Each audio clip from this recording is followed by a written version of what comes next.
अस्सलाम वालेकुम वरहमतुल्लाह वबरकातुहू। बच्चे जनाब साडा फ्यूचर ने, साडा आने वाला कल ने बच्चे। वो अगर तंदुरुस्त ने तो साडी कायनात सही है। साडी कुल कमाई लै दे के बच्चे ने।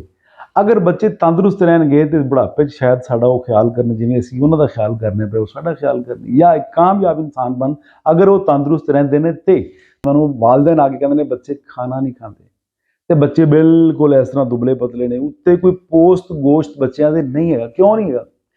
सुबह तुसीं उन्होंने भजा देंदे हो जनाब स्कूले स्पीटा च चंगा मंदा नाश्ता करके वो चले गए। कई बच्चे मोस्टली मैं देखा, मेरे बच्चों समेत भी मैं देखा विचों बच्चे नाश्ता करके नहीं जाते, उन्हें गड्डी आई तो चले गए जनाब। असीं उन्होंने 100 तो 200 रुपया 300 रुपया दे देने, वो जनाब जाते हैं। कम अज़ कम 50 रुपए तो बच्चे अजकल लाजमी लेंदे ने। वो जाते हैं जनाब तो उत्थों की जिहड़ी कैंटीन बनी है तुहाडे स्कूल की, उत्थों लेज़ पापड़ निमको सलांटियां कुरकुरे इस तरह दी काफ़ी सारियां आइटमां मार्केट च आ गई हैं जिहड़ियां वो परचेज करते हैं। वो खाते हैं, जिहड़ा वो तेल हुंदा है कोई आम जिहा तेल नहीं हुंदा, हाई कैलोरीज का तेल हुंदा। वो जो बच्चे खाते हैं भुख शुख नहीं लगती। बच्चे दोपहर में थके आए आके सौ गए, फिर कोई खाना खाता, शाम को थोड़ा बहुत खाना खाता। मोस्टली बच्चों को भुख इसलिए नहीं लगती, जो स्कूलों माल खा के आते हैं ना, या तुहाडी ज़ाती गलती बच्चे ऑर्डर कर देंगे, फूड पांडा कर देंगे या फास्ट फूड मंगवा लेंगे ने।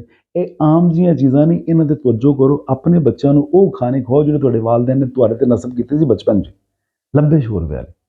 ਜਿਹੜੇ ਵੀ ਬੱਚੇ ਖਾਣਾ ਨਹੀਂ ਖਾਂਦੇ ਉਹਨਾਂ ਦੀ ਪੈਕਡ ਚੀਜ਼ਾਂ ਮੈਨ ਮੇਡ ਚੀਜ਼ਾਂ ਬਾਹਰ ਦੀਆਂ ਚੀਜ਼ਾਂ ਸਾਰੀਆਂ ਬੰਦ ਕਰਕੇ ਘਰ ਦਾ ਖਾਣਾ ਸ਼ੁਰੂ ਕਰਾਓ। ਇਨਸ਼ਾਅੱਲਾ ਤੁਹਾਡੇ ਬੱਚੇ ਮੋਟੇ ਤਾਜ਼ੇ ਭਲਵਾਨ ਬਣ ਜਾਣਗੇ। ਦੂਸਰੀ ਗੱਲ, ਬੱਚਿਆਂ ਨੂੰ ਦੁੱਧ ਲਾਜ਼ਮੀ ਪਿਆਓ।